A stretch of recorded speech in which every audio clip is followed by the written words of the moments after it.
guys, Matt here, and if you are at all tuned into the disc golf world, you know that James Conrad's second Tour Series disc, or Signature Series disc as it were, the Terra, has come out. It is a slightly overstable fairway driver. The numbers are 8503, and I wanted to try one out, and feeling it and throwing it a little bit, it reminded me a lot of MVP's other stalwart fairway driver, the OG Volt. I've got this Neutron Volt Lab Second I got from the gyro box. It has that new core that feels a little bit sharper on the inner rim, less rounded there than the old one, but it felt really good, and it felt really similar to the Terra. The Volt numbers are 850, negative half, fade of 2.5. So overall, really close numbers. And if you take a look there, pretty close profiles too. See if we can line those up. The Terra is a little bit blunter, but overall, very, very close. So I wanted to take them out in the field and on the course and see what makes these two seemingly very similar discs different, to where James wanted it to be his own thing. Maybe that's all it is. Maybe it's a branding thing. It has a slightly more angled edge where the core meets the overmold than the Volt does. But other than that, they feel remarkably similar. So is it branding, or is it a legit thing? Let's check it out. All right. So we're gonna take these guys out in the field. Start out with a forehand hyzer. The Terra gets out there on a nice line, fights over to the right really well through the headwind. The Volt kind of stalls up here, turns a little bit, but it bucks out too and ends up fading pretty well. Ends up just a little bit short of the Terra. Throw on a turnover forehand line. This Volt flips up and goes forever. That's about 405 feet, which for a Speed 8 driver is a long way over to the left there. Terra does not glide quite as much, but it still makes it out in the 375 range pretty well. I'm going to try a backhand anhyzer. And the Volt holds the line for a pretty long time, and then just kind of dumps straight down around 280. And then the Terra actually was a little bit longer. It held that anhyzer line a little bit more. I might have got a little lower. And then it plopped down around 295, just short of 300 feet. Trying that backhand hyzer line is how you'd use this disc a lot on the course. The Volt penetrates a long way. Doesn't skip much, but gets out there pretty good, like 330, 340. Terra holds the line really well, and it does get a pretty nice skip here. It doesn't go quite as far, but pretty close. And on that flat line, the Terra shows a little bit of turn, not much, and gets down and around, skips really good.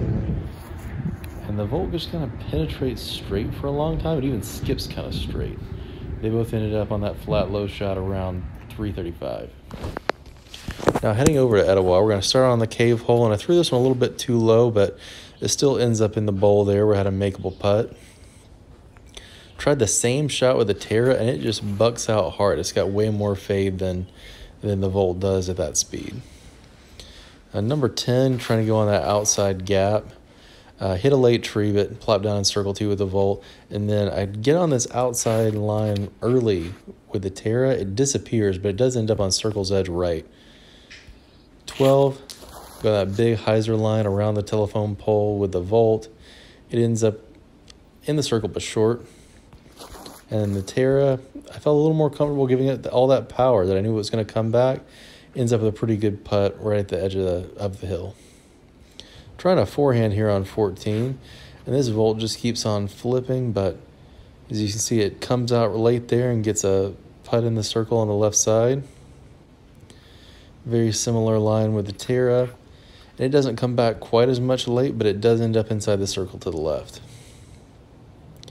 Trying to go around the telephone pole here and hung onto that one just a little bit too long, but it does fight back and stay in bounds. The Terra, however, holds the line exactly how I wanted it to. I got it on front on that one and ends up on the front edge of the circle for a good putt there, if I don't get a concussion on the sign.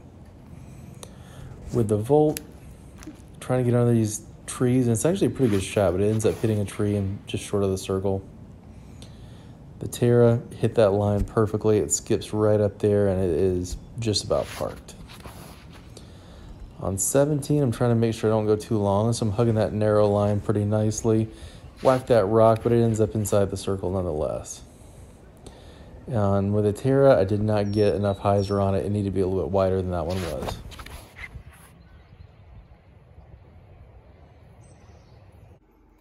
So as you can see, for the most part, the Volt is a little bit glidier and not quite as fade heavy as the Terra, but they are usable in a lot of the same situations. The lines just aren't identical. The Terra was a little bit more overstable than I expected. You can see when I threw at the cave, it starts out right going towards the basket and then just fades out pretty hard. Whereas the Volt was right on line. I did exactly what I thought it was going to do. It just was a bad release, a little bit too low. Now the Volt does not fade as hard, but you wouldn't want it to. And the Terra has a nice biting late fade. So can they coexist? I actually think they can. It could be like within your cycle, the Eagle L and Eagle X, or Star T-Bird and Metal Flake T-Bird. If you're a Trilogy guy, Explorer, and you know, whatever the BP Explorer thing is. I don't know. So overall, I think they can definitely coexist, but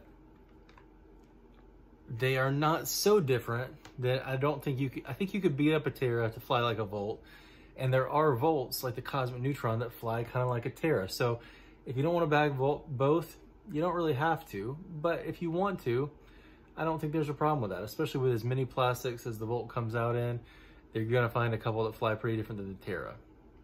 I've had some Electron, of course, as they beat in, they get really flippy, as well as some Proton that were a little less understable, a little more understable out of the box.